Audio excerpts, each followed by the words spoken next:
আমি আমার জামাইরে জীবনও ঠেলা বাজারে পাঠাই নাই। বাজার শেষ হয়ে গেছে এই কথা বলার পর সে এমনিতেই বাজারে গেছে। আমারে যাওয়ার জন্য জীবনেও ঠেলাঠেলি করে নাই। কারণ তার ভাষায় মাছের বাজার করা বেটি মানুষের কাম না।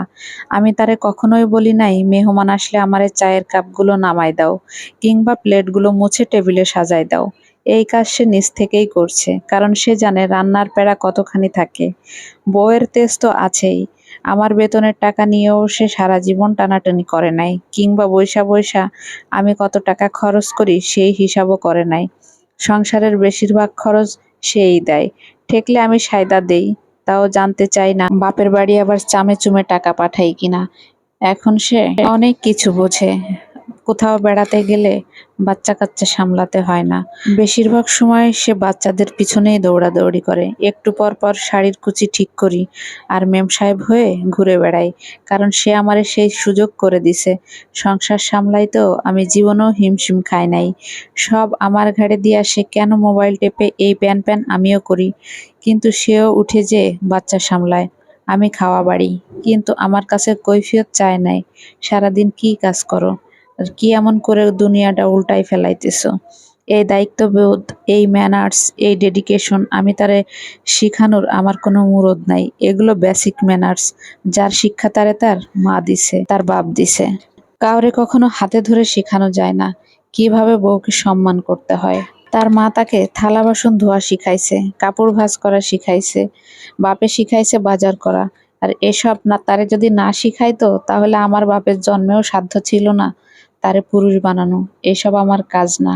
এখন মনে করেন আপনারটা যদি মোবাইল টিপতে টিপতে টিপতে মোবাইলের ভিতরে ঢুইকা থাকে, এটা আপনার কপালের দোষ না, এটা সম্পূর্ণই তার পরিবারের দোষ।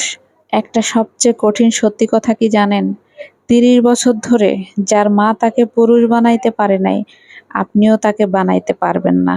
এটা আপনাকে একটা সময় মেনে নিতেই হবে। এই জন্যই বলি, শাশুড়ির বাচ্চারে না পেলে নিজেরটারে পালেন। অন্তত একজনের গালি খাওয়া থেকে বেঁচে যেতে পারবেন। না হলে সারা জীবন আপনার ছেলের বউ আপনারে মনে মনে গালি দিতেই থাকবে।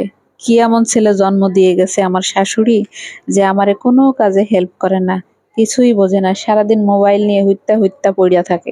এই বেসিক ম্যানারগুলো যদি আপনার স্বামী না জানে তো তাকে আর বোঝানোর ট্রাই করেন না। আপনার সন্তানকে বোঝান, তাকে মানুষ বানান।